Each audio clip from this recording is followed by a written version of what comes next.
мен так айталам, дават үркө турган окуй деп корко турган коркунучтуу деле нерсе эмес. Бул деген болгону элди дин аркылуу жакшылыкка чакыруу. Болгону ошол. Кимде ким даваттын калкка залалы бар деп эсептесе жаңылышат. Даватты залал дегендер казино, азарттык оюндар, ошондой оюндарды ойногон интернет алгырыктары, анан атын өзгөртүп алган онлайн кумарканалар бар. Ошолорду бир калап, ошолор залалдуу же дават залалдуу деп бир ойго алчап көрүшсүн. Дават, сакал, хижаб деген нерселер эмне үчүн кээ бирөөлөрдүн көзүн өйкөйлөй берет, мен түшүнбөйм такыр. Мына көчөдө мына эми улуу сөздө уят жок, санынан өйдө ачык-чачык кийинип жүргөн кыздарыбызга унча ушпайт. Эмнени кантип кийет, ал өзүнүн укугу дешип.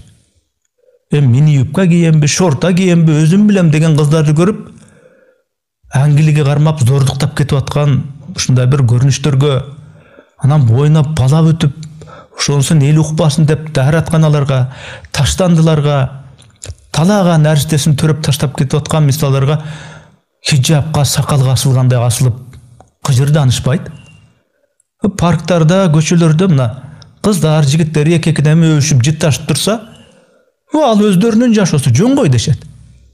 Арак ичсе, пиво ичсе, ылжып мас болуп жүрсө, ар бир адам жашоосун кантип жашайт, өзүнүн эрки, тим дешет. Эми мен уронуп хижабчан жүргүм келет деген кыздарыбызга келгенде эле, эмне кантип кийинишет? Жолугун чачып эле жүрбөйбү? Деп эле ушундай тетирленишет. Анан сакал койгондорго атырылышып, сакалын алып эле жүрүшпөйбү дешет. Ошолордун өздөрүнүн логикасы менен айтканда, жолук салынабы, джинсы кийеби, хижаб оронобу, мини юбка кийеби, сакал коебу, же сакалын кырып алабы, ар кимдин өз эрки болушу керек эле го. Эмнеге бул талап бир гана хижаб, сакал, намаз, дават маселесинде күчөп калат? Эми жеке мен билгенден эле ошондой даваттарга чыгып жүрүп канчалаган менин бир тааныштарым оңолду.